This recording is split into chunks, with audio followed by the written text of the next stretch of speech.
50,000 dead in 6 hours. Let me put that in perspective for you.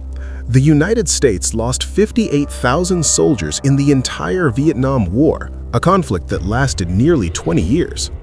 On August 2nd, 216 BC, Rome lost almost that many men before the sun went down. This wasn't a battle, this was an execution. 86,000 Roman soldiers marched onto a field in southern Italy that morning. They were confident. They outnumbered their enemy nearly 2-1. They had the largest army Rome had ever assembled. Their commanders were already planning their victory celebration.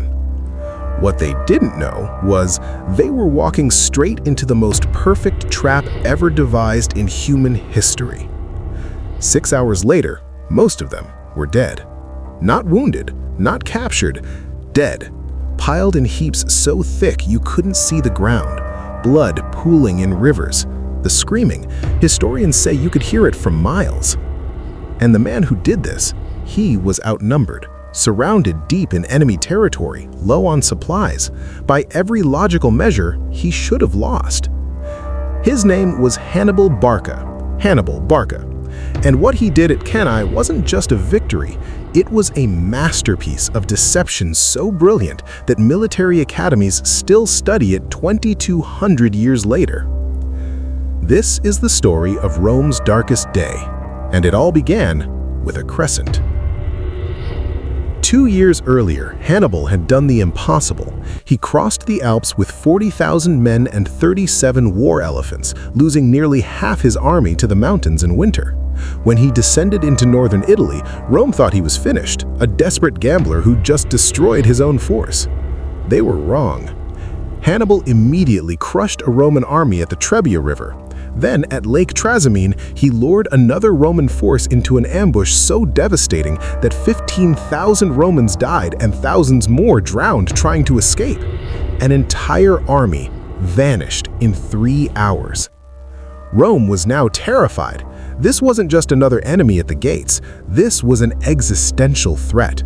A foreign general was marching through Italy like he owned it, defeating every force Rome sent against him. So Rome made a fateful decision, one that would seal the fate of 70,000 men. They would abandon caution.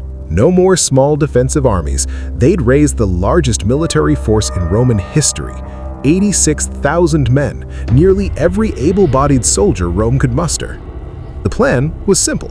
Find Hannibal, pin him down, crush him with overwhelming numbers.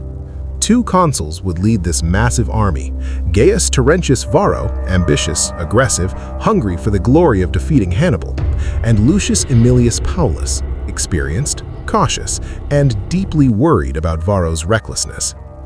By Roman tradition, they'd alternate command daily. This decision would change everything.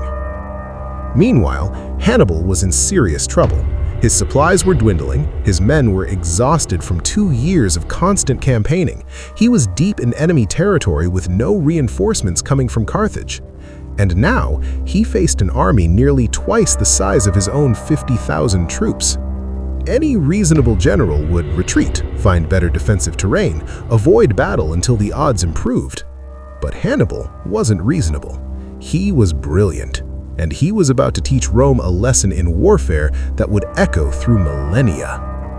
The armies met near the town of Cannae on the flat plains of southeastern Italy. Look at this terrain, perfect for what the Romans wanted. Open ground where their massive numbers could be brought to bear in a straightforward clash. August 2nd dawned hot and dusty. It was Varro's turn to command, and Varro was supremely confident. He formed the Roman legions in their traditional rectangular formation, but then he did something unusual. He made it even denser and narrower than normal. He compressed the legions, packing 86,000 men into a tighter space. His reasoning seemed sound. Create a human battering ram. Concentrate all that mass and momentum into an unstoppable forward push. Smash straight through Hannibal's center like a hammer through pottery. Split his army in half, then hunt down the fragments. It was brutal, simple, and should have worked against a smaller force. What they didn't know was they were walking straight into the most perfect trap ever devised in human history.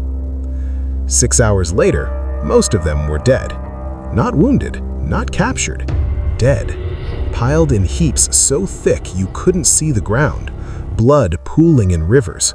The screaming, historians say you could hear it for miles. And the man who did this, he was outnumbered, surrounded deep in enemy territory, low on supplies. By every logical measure, he should have lost. At least, that's what they thought. The battle opened with a sound like thunder.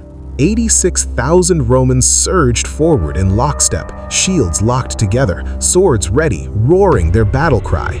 The ground literally shook under the weight of that many men marching in unison.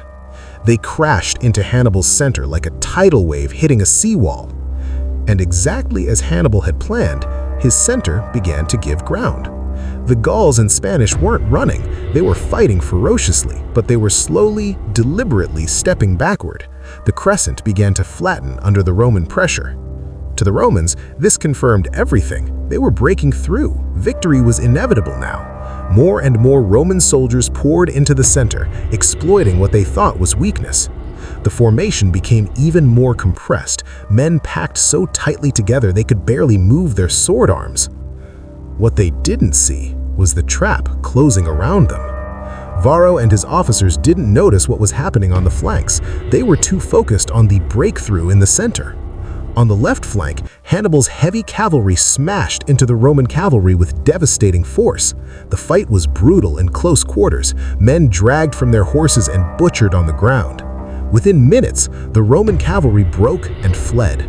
On the right flank, the Numidian light cavalry used swift hit-and-run tactics to drive off the Roman allied cavalry. And here is where Hannibal's genius truly revealed itself. Most commanders would let their cavalry chase the fleeing enemy, rack up kills, claim glory. But Hannibal's cavalry commander, Hasdrubal, had strict orders. Instead of pursuit, the Carthaginian heavy cavalry rode behind the entire Roman army and attacked the Roman cavalry on the opposite flank, creating a devastating hammer and anvil trap. Now, both Roman cavalry wings were destroyed or scattered. The Roman infantry in the center still didn't know. They were too focused on pushing forward, certain they were winning. It was a disaster waiting to happen. Hannibal's center continued its controlled retreat. The Crescent had now become nearly a straight line.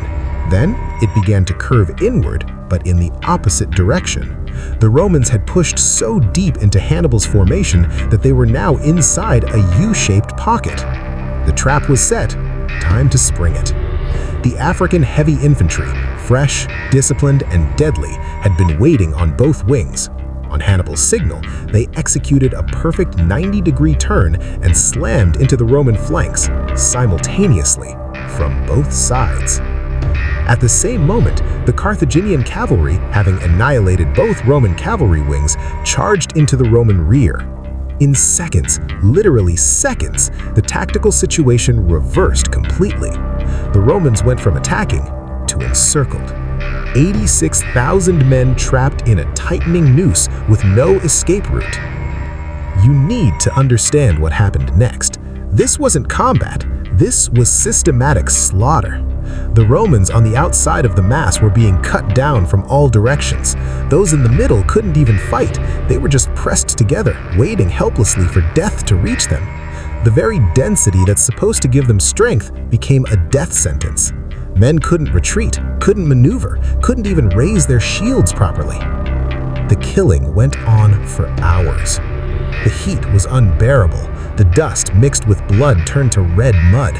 Some Romans, driven mad with desperation, tried to dig into the earth with their bare hands to hide. Others fell on their own swords rather than face Carthaginian blades. The Consul Paulus, wounded by a slingstone early in the battle, refused all offers of escape. He sat on a rock, waiting for death, and died fighting when the Carthaginians finally reached him. The other consul, Varro, managed to cut his way out with a few thousand survivors and fled. By late afternoon on August 2nd, 216 BC, somewhere between 50,000 and 70,000 Romans lay dead on that field. Ancient sources reported that Hannibal's men collected gold rings from the fingers of dead Roman senators and nobles. They filled multiple bushels. Look at what Rome had lost. 80% of the largest army in its history. One consul dead, hundreds of senators and equestrians dead, entire noble families wiped out in an afternoon. The city of Rome itself was nearly defenseless. Hannibal's cavalry commander, Hannibal, reportedly urged Hannibal to march on Rome immediately, saying, "In 5 days, you'll be dining on the Capitoline Hill." When Hannibal hesitated, Hannibal reportedly said, "You know how to win a battle, but you don't know how to use your victory." Why Hannibal didn't march on Rome remains one of history's great debates. Maybe he lacked siege equipment. Maybe his army was too exhausted. Maybe he expected Rome to surrender. We'll never know for certain.